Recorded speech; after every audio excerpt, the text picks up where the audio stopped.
Então vamos lá, vamos dar início à nossa lição número 5, na qual é dons de elocução, né? Na parte linguística, né? Como eu disse na prévia. E esses dons, os três últimos dons da parte espiritual são o dom de profecia, variedade de línguas e interpretação das línguas. A verdade prática já vai estar dizendo que esses três dons são para edificar, exortar e consolar a igreja de Cristo. Ou seja, nós aqui já aprendemos uma verdade, né?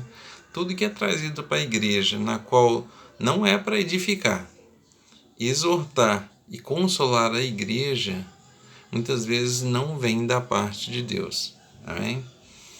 A leitura bíblica em classe que se encontra em 1 Coríntios 12, dos 7, 10, 11 e 12. Vou estar lendo para os irmãos. Só o fato dos irmãos lerem em casa a leitura bíblica em classe já é praticamente a aula, né? Ela está muito bem clara aqui nessas, né? E os irmãos em casa estão sem revista, mas a revista da escola dominical todos os irmãos têm aí, que é a Bíblia, né? Porque a revista que nós temos em bons, na verdade, é só um itinerário, cronograma dos assuntos, né? Mas a verdadeira revista da escola dominical é a Bíblia, né? Vai estar dizendo, mas a manifestação do Espírito é dada a cada um para que for útil, né? Só aí nós já aprendemos grandes coisas, que o Espírito Santo dá, muitas vezes não é o que você vai querer, é aquilo que o Espírito Santo vai julgar, o que vai ser útil para você ou para a igreja.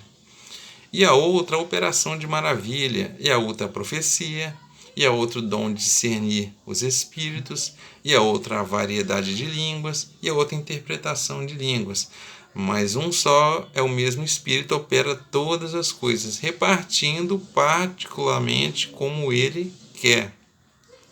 Porque assim como o corpo tem muitos membros, e todos os membros, sendo muitos, são um só corpo, assim é Cristo também. 1 Coríntios 14, versículo 26. Que fareis, pois, irmãos, quando vos ajuntais? Cada um de vós tem salmo, tem doutrina, tem revelação, tem língua, tem interpretação. Faça-se tudo para a edificação. E se alguém falar língua estranha, faça-se isso por 2 ou quanto muito 3, e por sua vez haja intérprete. Mas se não houver intérprete, esteja calado na igreja e fale consigo mesmo com Deus. E fale 2 ou 3 profetas e os julguem. Mas se a outro que estiver assentado for revelado alguma coisa, cala-se o primeiro, porque todos podereis profetizar uns depois dos outros, para que todos aprendam, a todos sejam consolados. O espírito dos profetas estão sujeito aos profetas. Ou seja, só aqui nessa parte aqui nós já temos praticamente toda a aula, né? E nós vemos muito no meio pentecostal acontecendo certas coisas que parece que para a igreja pentecostal esses versículos, essa parte na Bíblia não existe, porque muitas vezes acontecem certas profecias que as pessoas entram em desespero, né, fazem certas afirmações que você parece que as pessoas não conhecem essa parte da Bíblia, né? E está muito claro, muito explícito aqui as orientações, né? Vamos então ao primeiro aqui, que é o dom de profecia. O que é o dom de profecia? De acordo com Stanley Horton, o dom de profecia relatado por Paulo em 1 Coríntios refere-se à mensagem espontânea. Nós já temos uma verdade aqui. Mensagem espontânea inspirada pelo Espírito Santo, ou seja, é a hora que o Espírito Santo quer. Não existe essa de o profeta ele vai te revelar a hora que ele quiser, né? É a hora que o profeta nada mais é do que ele vai ser o canal de transmissão de Deus, né? E Deus não te responde a hora que você quer, né? Vai estar falando aqui que é espontânea, inspirado pelo Espírito, né? Ou seja, são mensagens espontâneas inspirado pelo Espírito Santo da hora que ele quer, em uma língua conhecida para quem fala e para que também o quem ouve. Ou seja, a profecia ela tem que ser entregue para você na sua língua. Não adianta uma pessoa descer do púlpito, vir chegar até você, botar a mão no seu ombro e falar em línguas estranhas. E você vai, eu não entendi o que a pessoa falou. A não ser que haja intérprete. Se a pessoa falou, tem que ter intérprete. O objetivo é edificar, exortar e consolar. Ou seja, toda aquela profecia que é dada e te traz confusão, discussão, dúvidas, muitas vezes tristeza, muitas vezes você pode duvidar até a origem, se realmente ela vem de Deus. Essa é a finalidade desse dom. A pessoa destinatária da mensagem profetizar não é desejar uma bênção. Outra coisa que nós aprendemos aqui, Você está vendo uma pessoa numa situação triste, muitas vezes está passando necessidade ou está doente. Todos nós temos a vontade que aquela pessoa saia daquela situação, vamos orar, mas você profetizar não é a sua vontade. Profetizar é realmente aquilo que Deus vai fazer, a vontade de Deus. Ou seja, a pessoa não, muitas vezes aquilo vem à sua mente da pessoa e ela profetiza, fala que é Deus que está falando, mas não é o que vem à mente por ela, mas tem que ser inspirado pelo Espírito Santo. Uma pessoa, pois, não é a finalidade da profecia. Infelizmente, por falta de ensino da palavra de Deus nas igrejas, aparecem várias aberrações. Nós tivemos a última, a qual todos conhecem, do dia 30, não sei, eu não dou muito ouvido a essas coisas, que foi falado que dia 30 ia acontecer algo à noite, que não era para sair às ruas.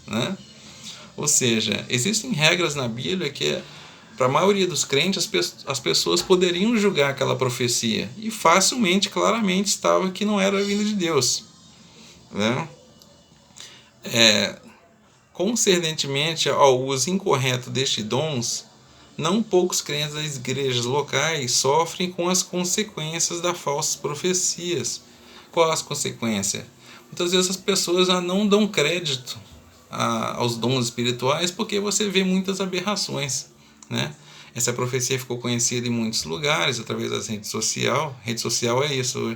Hoje, se você fazer um estrago, o estrago ele vai longe. Aí as pessoas vão ficar julgando, olha, não existe profeta aí, passou vergonha, não aconteceu nada, é conversa fiada, E a Saja acaba desanimando as pessoas na fé, Apesar de exortar-nos a desprezar a igreja e sufocar as profecias da igreja local. Ou seja, não é porque que você vai encontrar aberrações que você vai sufocar e você vai eliminar. A partir de hoje, por causa da aberração, não vai mais haver profecia. Inclusive, não é isso que Paulo faz quando ele encontra aberrações na área de línguas estranhas. Ele não fala, eu não quero que vocês falem mais línguas. Ele só coloca a ordem, Ele acaba falando, eu quero que vocês todos não proíbam mais, que não é para proibir de falar em línguas, mas sim que seja colocado ordens. Ou seja, não é porque de vez em quando acontece um evento em algum lugar, chamadas aberrações nessa área de profecia, que você vai cessar. A partir de hoje não vai haver mais profecia. Não é isso que a Bíblia nos ensina. A Bíblia nos ensina o quê? A ter zelo, fazer as coisas por ordem. As Escrituras nos orientam que examinemos tudo, julgando e discernindo. Ou seja, a Bíblia ela nos orienta a julgar a profecia e discernir. Porque as pessoas no meio da igreja, muitas pessoas às vezes têm o receio de julgar a profecia, achando que muitas vezes você vai acabar, com base naquela passagem da blasfêmia contra o Espírito Santo, mas nesse caso você julgar e examinar é bíblico. A Bíblia não proíbe você de examinar as profecias, o que está sendo dito ali. Ou seja, tudo que é dito, profetizado, você tem um direito sim de julgar. Por exemplo, A pessoa fala numa profecia, te entrega 5 itens, né? É isso, aí você pega um, por exemplo, esse aqui está na Bíblia, esse aqui está na Bíblia, esse aqui não está, esse aqui não procede, né? Tudo, a história, o que foi pedido para fazer na profecia, né? Por exemplo, eu vi um caso de uma profecia que a pessoa falou falou as coisas e falou assim, olha, você é casado com um ímpio e Deus tem um crente separado para você. É para você separar desse ímpio e você vai casar com um crente. Né? Aí a pessoa, peraí, a Bíblia nos fala que se você é crente, é casado com um ímpio e você vive bem, né? Não há problemas ali, que não se separe. Ou seja, é uma profecia falsa. Né? A Bíblia ela é um livro que nos orienta praticamente a tudo, nessa parte de julgar, né, as profecias. Irmão Diego, eu tenho dificuldade, muitas vezes, com dúvida. Para isso que existe a igreja, né? Nós temos pastores, né? Todo um corpo ali, você pode chegar para o pastor presidente, o primeiro pastor, o segundo pastor. Eu tenho uma dúvida, eu tenho dificuldade de interpretação. Antes de você entregar, receber ou fazer, né? Peça orientação às pessoas responsáveis na sua igreja. Amém? A relevância do dom de profecia. O dom de profecia é tão importante para a igreja de Cristo que o apóstolo Paulo exortou a sua busca, né, em 1 Coríntios 14, 1.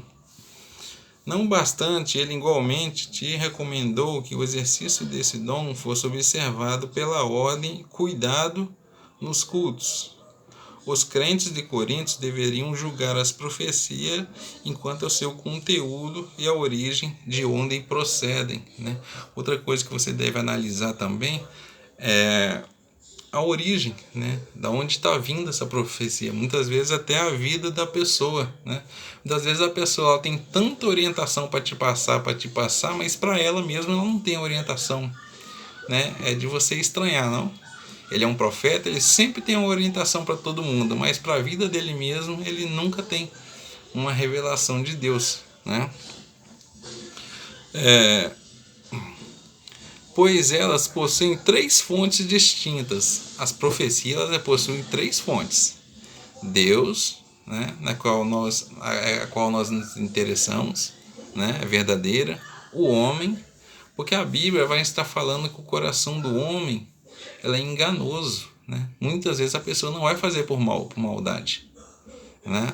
Ele comete um engano, né? Vem aquilo à mente dele, ou um sonho, ou um pesadelo, né? O coração é enganoso. Né? E há muitos casos também que o homem ele pode fazer de má fé, na qual ele quer se aproveitar daquela situação, porque hoje você ser chamado de um profeta mundo afora na igreja, muitas vezes vai te dar certas regalias. Né? O cara cobra um alto cachê para vir pregar na sua igreja, né? Porque no final tem revelação. Né? E nós temos também vindas do diabo. Né? Satanás também ele pode, né, influenciar pessoas a trazer falsas profecias para a igreja. Ou seja, devemos nos cuidar, pois a Bíblia, tanto no Antigo quanto no Novo Testamento, mostra ações de falsos profetas.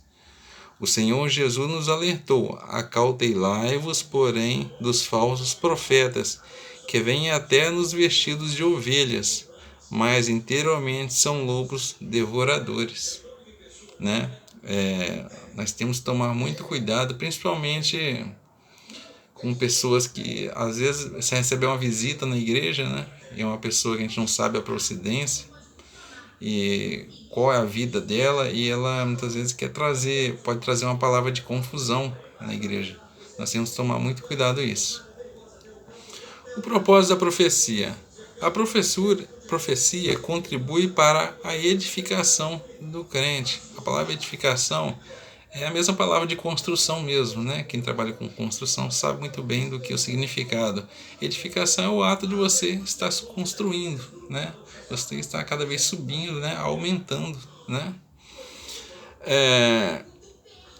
Porém, existe muita confusão a respeito do uso de dons de elocução, em especial a de profecia e sua função. Há líderes permitindo que as igrejas se lideram sejam guiadas por supostos profetas, A igreja de Jesus Cristo deve ser conduzida segundo as Escrituras, ou seja, existem igrejas, né, que vai transformar a pessoa do profeta num oráculo, né? Vai ser o guia da igreja. Não que um profeta não possa dar uma direção para a igreja, mas vai estar sempre buscando, né? Não, peraí, vamos lá consultar o profeta, o que nós devemos fazer, né? A Bíblia não nos orienta a estar procurando, a Bíblia vai estar nos orientando a buscar os dons, nós temos os dons, mas a Bíblia não orienta a ficar seguindo pessoas, onde tem um culto hoje em Cariacica que tem alguém que revela, né? A Bíblia ela não nos orienta a sermos assim, né? Pois a nossa guia tem que ser a palavra, as escrituras, pois ela é inerrante palavra de Deus. A Bíblia Sagrada, a profecia, por excelência, deve ser o manual do líder cristão. Outros líderes também erroneamente não tomam decisão alguma antes de consultar um profeta ou de uma profetisa. Estes profetizam aquilo que uma pessoa quer ouvir. Ou seja, tem muito profeta aí que ele tem muito aplauso, muitas pessoas seguindo, por quê? Porque ele só fala aquilo que você quer ouvir, né? Nas nossas saídas de igreja, uma vez eu presenciei um fato de uma senhora que sempre entregava praticamente profecia para muitas pessoas no fim do culto, mas eu estranhei que ela sempre perguntava: você é o que na igreja? Antes ela perguntava, né? Qual o seu nome? Você faz o que na igreja? Que você é o pastor? Você é o que? O obreiro? Eu achei estranho. Por que perguntar antes de entregar uma profecia de Deus? Né? Eu pensei assim, olha, sim, fica fácil, né? Você faz o que aqui na igreja? Essa mulher sempre perguntava para todas as pessoas, né? O que aquela pessoa fazia, né? Ela pegava dados antes de entregar a profecia, né? Ou seja, e só aquelas palavras que agradam a todo mundo, né? E que não o Senhor realmente quer falar, né? Porque nós temos que ouvir a profecia, a palavra de Deus, não o que faz, né, o nosso ego, né? Mas sim o que Deus quer falar, seja uma palavra de bênção, seja uma palavra de bênção, seja uma palavra de exortação, de correção, amém, estamos aí para receber. Todavia, a palavra de Deus, né, nos alerta que não ouçamos os tais falsos profetas, né? Nós vamos agora para o segundo aqui, que é o ponto 2, que é a variedade de línguas, amém?